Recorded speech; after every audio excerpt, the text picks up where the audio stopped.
Hi everyone, welcome to my channel and welcome to today's video. Now it's been a very long time since I had a DIY on this channel, and today I'm going to be showing you how I made this particular wig that I have on. This is my darling superstar Kanekalon braiding hair straight, I think bone straight wig. I got it as straight as I possibly could. I have a mirror here.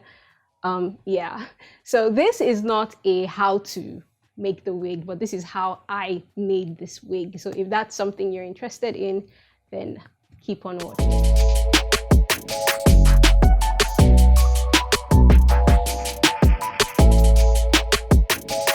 Now, I'm not new to the wig making scene, but this is my first time making this particular wig. And before you even decide to actually make this type of wig, there are just a few items that you need to have. And it will just make the entire process easier and seamless. So the very first thing you need is a crochet pin. I went with a crochet pin because I've had very poor experiences using the ventilating needle. I still haven't gotten the hang of that yet. I still don't know how to use that needle. And I found a couple of videos here on YouTube that the wig makers used crochet hooks to ventilate the closure, or the you would need a closure to ventilate the closure of the wig. So that was what I went ahead to use. You would also need to get a closure. Now this I used for this particular wig, I used this 4x4 lace closure, Swiss lace closure, but you can use any closure that you're comfortable using. I know there's the Kim K closure, there's the 5x5, there's even a full frontal. So you just use any closure you're comfortable using. And obviously you would need a wig cap. Now get a cap that you are comfortable wearing.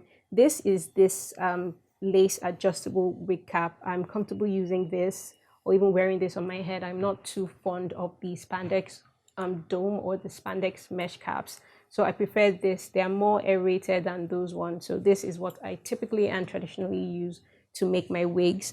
And the very last item you would need is some braiding hair, and for this wig I used Darling Superstar in the color purple and Xpression black in color 1 for the low lights, because I just didn't want the purple to stand out too much, but it still ended up being a purple wig. So yeah, these are the items that you would need if you are going to attempt to make this wig. Now, like I said, the very first thing you're going to do is ventilate the closure. This took me a while because I was new at this. This was my first time actually doing this to this, extent and in this capacity. So it was quite a journey if you ask me, but the end result was just amazing. So this is the fully ventilated or fully crocheted closure.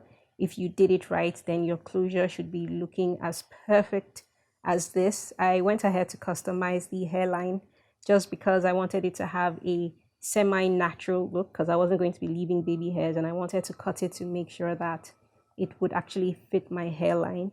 So this is my finished closure. So you have to make sure you have a closure, because if you get a store-bought one, this is synthetic hair, it wouldn't actually blend with the hair. Now that the closure is done, I went ahead to sew it on the wig cap, secure it tightly onto the cap before I start doing any other thing on the wig cap. It just makes the process easier. Now comes the fun part.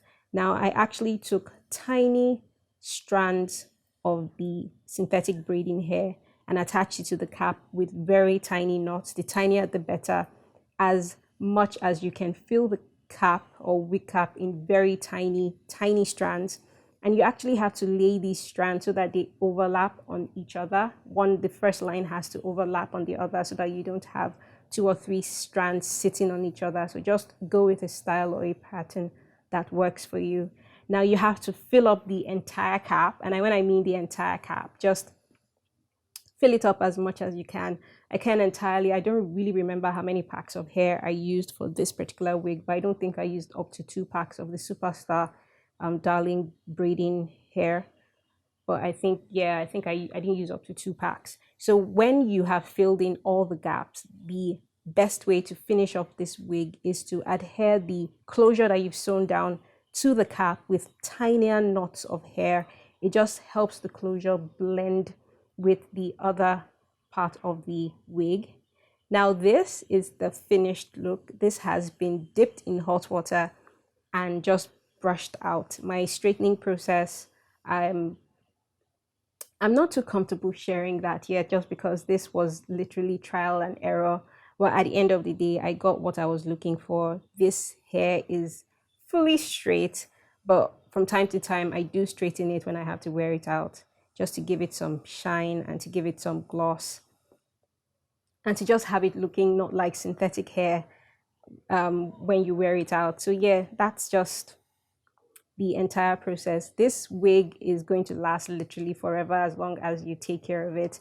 And because it has a lace closure, it can be glued down to a wig cap. If you are the kind of person that actually makes a bald cap while wearing your wigs, this can actually work as well for that method. And yeah, so this has great flow, it has great shine, and it's just a very good it's a very good looking wig. It actually got me compliments wherever it was that I wore it to, and everyone just kept asking where did I have it or who made it, and they didn't actually believe that I was the one that did it. But I do this for fun, I don't do it commercially, but hey, you never know. So that's just it. Thank you so much for watching, and I will see you in my next video. Bye.